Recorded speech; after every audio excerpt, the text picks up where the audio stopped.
Hi అండి. Welcome to our channel. ఈరోజు ఊరమిరపకాయలు ఎలా వేయాలి అనేది చూపిస్తున్నానండి. మజ్జిగలో మిరపకాయలు కూడా అంటారండి. ఇదిగోండి ఇలాగ బజ్జీలు వేసుకుంటాం చూడండి. అటువంటి కాయల్ని లావుగా ఉన్నవి తీసుకోవాలి. ఇవి ముదురుకాయలు తీసుకోవాలండి. లేతగా ఉన్నవి తీసుకోకూడదు. దానికి కావాల్సిన ఇంగ్రీడియంట్స్ అండి.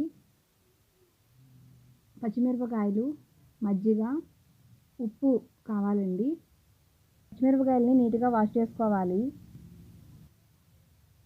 ముందుగా పచ్చిమిరపకాయలకి 2 చోట్ల ఘాట్లుగా పెట్టుకోవాలి. వీడియోలో చూపిస్తున్నట్టు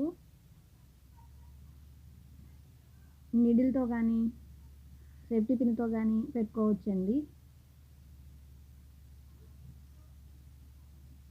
లాస్ట్ కాయ తెగకుండా కొంచెం ఉండేలాగా అటు ఇటు నాట్లు పెట్టుకోవాలి.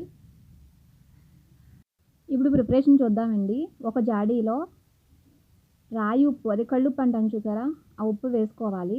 తర్వాత మజ్జిగ పోసుకోవాలండి. మజ్జిగలో ఉప్పు మొత్తం కరిగేంత వరకు కలుపుకోవాలి. మజ్జిగ అనేది మిరపకాయలు మునిగేంత వరకు పోసుకోవాలండి. అంత మజ్జిగ పోయాలి. ఇప్పుడు మనం నాట్లు పెట్టుకున్నాం కదండి మిరపకాయల్ని, ఆ మిరపకాయల్ని ఆ మజ్జిగలో వేసేసుకోవాలి. ఈ ఊరవేయడం అనేది జాడీలోనే కాకుండా డబ్బాల్లో కూడా వేసుకోవచ్చండి. మొత్తం అన్నీ దాంట్లో వేసేసుకుని ఒకసారి ములిగేలాగా బాగా మిరపకాయల్ని లోపలికి నొక్కుకోవాలి. మజ్జిగ మొత్తం మిరపకాయలకి పట్టేలాగా. అదిగోండి అలా ఒత్తుకోవాలండి.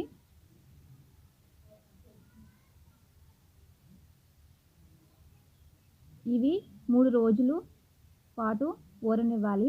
అంటే 2 రోజులు ఊరనిచ్చి మూడో రోజు తీసి ఎండలో వేసుకోవాలండి. ఇవి ఎండడానికి ఒక 3-4 డేస్ పడుతుందండి. ఎండ ఎక్కువగా ఉంది అంటే కనుక 3 డేస్లో ఎండిపోతాయండి. లేకపోతే ఇంకో 1 ఆర్ 2 డేస్ ఎక్కువ పడుతుంది. ఇదిగోండి మూడో రోజు ఎలా ఊరాయో చూడండి.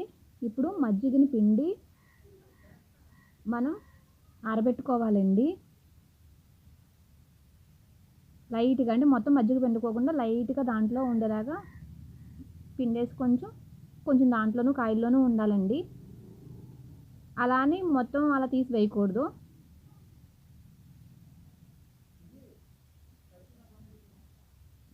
వీడియోలో చూపిస్తున్న విధంగా మజ్జిగని కొంచెం పిండేసుకుని కొంచెం ఉండేలాగా ఉంచుకుని మనం ఎండలో ఆరబెట్టుకోవాలి.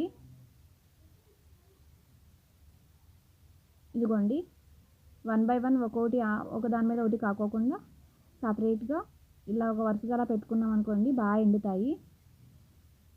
మళ్ళీ ఈవినింగ్ తీసుకొచ్చి అదే మిరపకాయల్ని మజ్జిగలో మళ్ళీ వేసుకోవాలండి. ఈ విధంగా ఎండలోంచి తీసుకొచ్చినవి 2 రోజులు మజ్జిగలో మళ్ళీ వేసుకోవాలండి జాడీలో. అలా వేసుకోవడం వల్ల ఉప్పు అనేది మిరపకాయలకి బాగా పడుతుంది. అదే మజ్జిగలో వేసుకోవాలండి.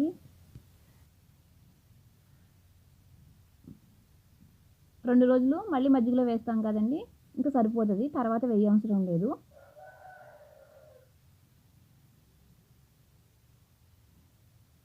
ఇప్పటి వరకు మన ఛానల్ని ఎవరైతే సబ్స్క్రైబ్ చేసుకోలేదో ప్లీజ్ సబ్స్క్రైబ్ చేసుకోండి. అలాగే పక్కనున్న బెల్ బటన్ని ట్యాప్ చేసి ఆల్ అనే ఆప్షన్ని క్లిక్ చేయండి. అలా చేయడం ద్వారా నేను పెట్టే ప్రతి వీడియో మీకు నోటిఫికేషన్ వస్తుంది. ఇదిగోండి ఇది సెకండ్ డే. మిరపకాయలు వేసిన తర్వాత అలా ఒత్తుకోవాలండి, మజ్జిగ మొత్తం మిరపకాయలకి పట్టేలాగా. మళ్ళీ నెక్స్ట్ డే మార్నింగ్ ఆరబెట్టుకోవాలి. ఇలాగ 2 రోజులు ఆరబెట్టుకున్నాక ఇంకా వేయవసరం లేకోకుండా మజ్జిగలో ఎండనివ్వాలి.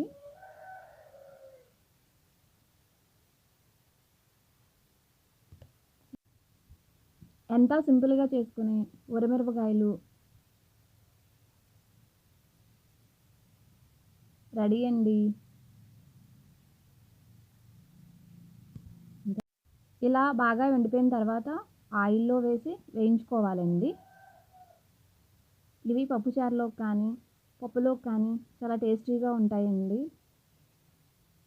ఈ వీడియో మీకు నచ్చినట్లయితే లైక్ చేయండి, అలాగే షేర్ చేయండి. Thanks for watching.